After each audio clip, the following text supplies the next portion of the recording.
In the last video, I talked a bit about the prophecies about Jesus in the Hebrew Bible. This video is about prophecies that don't often get as much attention, and those are prophecies that Jesus himself made. And I'll give you 3 examples, which I think are pretty impressive when you really think about it. Number 1, Jesus said that there would be many people who would come in his name, claiming to be him. Think about that.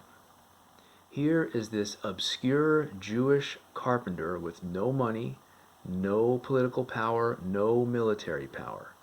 And he says to a little group of poor Jewish folks living under Roman rule in the 1st century that many people in the future will come claiming to be him, but that they will all be false. Because he says when he really does return, nobody is going to be able to ignore it. Everyone will know it when it happens. Well, what's amazing about this is that many people have come claiming to be the second coming of Jesus or the reincarnation of Jesus or something like that. Don't shrug this off. Don't let this go in one ear and out the other.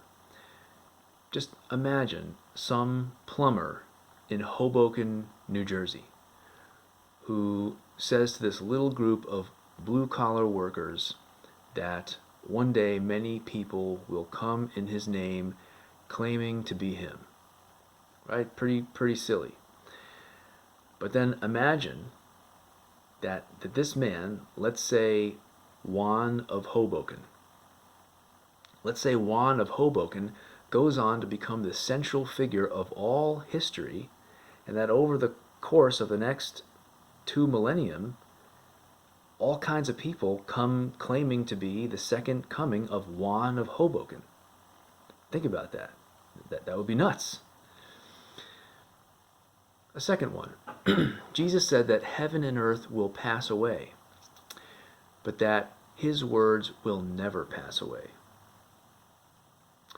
And it's the second part that I think is really interesting for our purposes here, where he says, my words will never pass away. Again, here is this obscure nobody from no place, Israel, who says that his words will never pass away. And then 2 millennia later, he has become the most studied, written about, talked about, argued over person of all time, and his words are published and printed more than anybody else's words in all of history.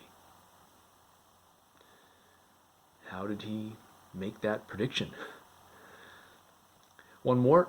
Jesus predicted that the Jews would lose control of Jerusalem, that Jerusalem would be destroyed, that the temple would be destroyed, and that it would be under Gentile rule until the time of the Gentiles is fulfilled. Well, 40 years later, after Jesus said that, in 70 AD, Jerusalem was destroyed by the Romans, and the temple was destroyed as well. And the Jewish people were scattered, and many went into slavery. And Jerusalem was under the control of Gentiles until this past century. And now it's back under Jewish control. So there are other prophecies that Jesus made, but I need to keep these short. I would just encourage you to look into it if you're interested. It's pretty compelling stuff. My next video will be about the evidence for the resurrection of Jesus, which is what the whole thing really hangs on. If he stayed dead, then it's all a lie. But if he rose from the dead, he's the Messiah, and it's all true. And so the question is there good evidence that he really did? And you might be surprised. Thanks for your time.